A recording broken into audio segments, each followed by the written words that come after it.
Welcome to அம்மாஸ் குட்டி kitchen. இன்றைக்கி நம்ம என்ன பார்க்க போகிறோம்னா காலிஃப்ளவர் வச்சு புதிமையாக காலிஃப்ளவர் வடை எப்படி செய்கிறதுன்னு பார்க்க போகிறோம். இது செய்கிறது ரொம்ப ஈஸி. ஸ்கூலுக்கு காலேஜுக்கெலாம் லஞ்ச் பாக்ஸில் கொடுத்து அனுப்புறதுக்கு காலை நேரத்தில் இது டக்குன்னு செஞ்சு கொடுத்துடலாம். பசங்களும் இதை விரும்பி சாப்பிடுவாங்க. வாங்க எப்படி செய்கிறதுன்னு பார்க்கலாம்.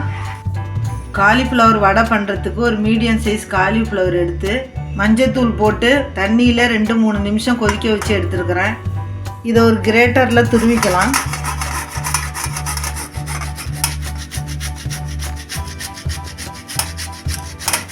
பாருங்கள், இந்த மாதிரி துருவி எடுத்துக்கணும். இதை ஒரு மிக்சிங் பவுலில் போட்டுக்கலாம்.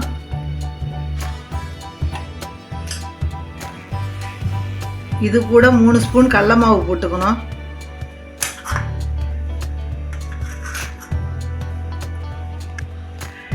ஒரு ஸ்பூன் வெறுமிளகாய் தூள், தேவையான அளவு தூள் உப்பு, ஒரு பொடியாக நறுக்கின பெரிய வெங்காயம், பொடியாக நறுக்கின ஒரு பச்சை மிளகாய் போட்டுக்கணும்.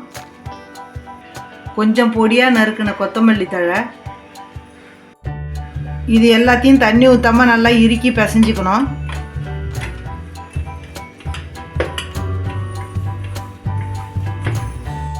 நல்லா பிசைஞ்ச பிறகு உருட்டி கையில் தட்டி பாருங்கள். வடை மாதிரி அழகாக தட்டுறதுக்கு வரணும்.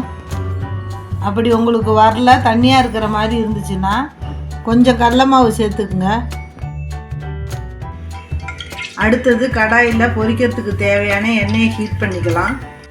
எண்ணெய் சூடானதும் இதை மாதிரி உருட்டி கையில் தட்டி எண்ணெயில் போட வேண்டியதான்.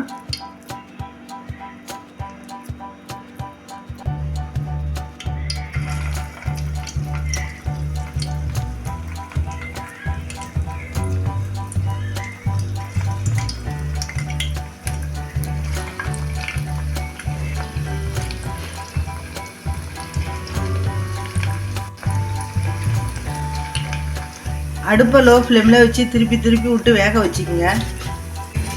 இந்த வடை செய்கிறதுக்கு கடலைப்பருப்போ உளுத்தம்பருப்போ எதுவும் தேவைப்படாது. அதனால் ஊற வைக்கணுங்கிற கவலையே இல்லை. டக்குன்னு செஞ்சு முடிச்சிடலாம். பாருங்கள், சூப்பராக கோல்டன் ப்ரௌன் கலர் வந்துருச்சு. ஒரு தட்டுக்கு மாற்றிடலாம்.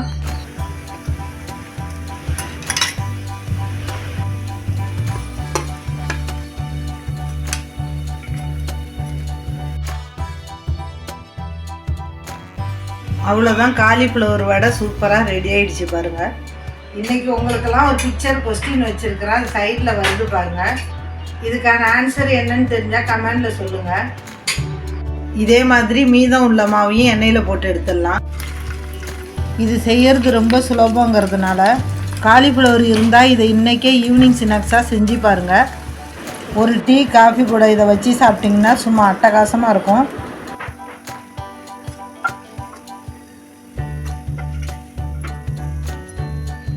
அவ்வளோதான், எல்லா வடையும் சுட்டு எடுத்தாச்சு. இதை நீங்கள் ஈவினிங் ஸ்நாக்ஸாகவும் சாப்பிட்லாம், சாதத்துக்கும் தொட்டு சாப்பிட்லாம். காலிஃப்ளவர் வச்சு செஞ்சதுனால இந்த டேஸ்ட்டுக்கு பசங்கள்லாம் விரும்பி சாப்பிடுவாங்க. இதை நீங்களும் ட்ரை பண்ணி பாருங்கள். அம்மாஸ் குட்டி கிச்சனுக்கு லைக், ஷேர், கமெண்ட், சப்ஸ்கிரைப் பண்ணுங்கள். நன்றி, வணக்கம்.